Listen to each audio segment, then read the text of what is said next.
If I had to start over from zero with no money to my name, what would I do? This is a question I get asked a lot, and it's a powerful thought experiment. So today I'm going to walk you through the exact step-by-step plan I would follow to rebuild my financial life from the ground up. This isn't about get-rich-quick schemes or complicated strategies. This is about building a solid, unshakable foundation for your financial future, one practical step at a time. First, before anything else, I'd shift my mindset. It's easy to feel defeated when you're at zero, but your mindset is your most valuable asset. I'd focus on what I can control: my skills, my time, and my attitude. I'd immediately look for ways to generate income. This isn't the time to be picky. It could be delivering food, freelancing online with a skill I already have, or taking on temporary work. The goal is simple: get cash flow started. Even a small, steady income is the first step out of the hole. So, As soon as that first dollar comes in, the real plan begins. I wouldn't spend a cent of it unnecessarily.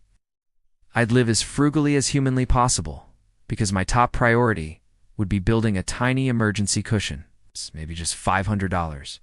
This isn't an investment. It's a safety net to prevent a small hiccup from becoming a major crisis. I call this the peace of mind fund. With that tiny buffer in place, I'd move to step 2, attacking high-interest debt. If I had any credit card debt or payday loans, every spare dollar would go towards eliminating them. These are financial anchors, and you can't sail anywhere while they're dragging you down. I would use the snowball or avalanche method, whichever keeps me most motivated, and just get rid of it. Simultaneously, I'd be educating myself. I'd be reading books, watching videos like this one, and learning everything I could about budgeting, saving, and investing.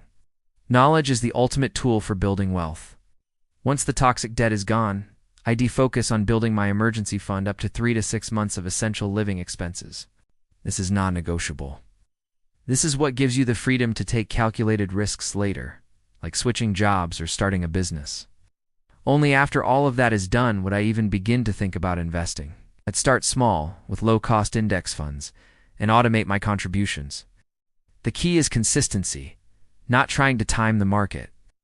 This entire process isn't glamorous, and it isn't fast, but it's a proven path. It's the path I'd take, and it's the path I want to help you navigate. We're going to break down each of these steps in future videos, so make sure you subscribe. We're in this for the long haul together. Thanks for watching.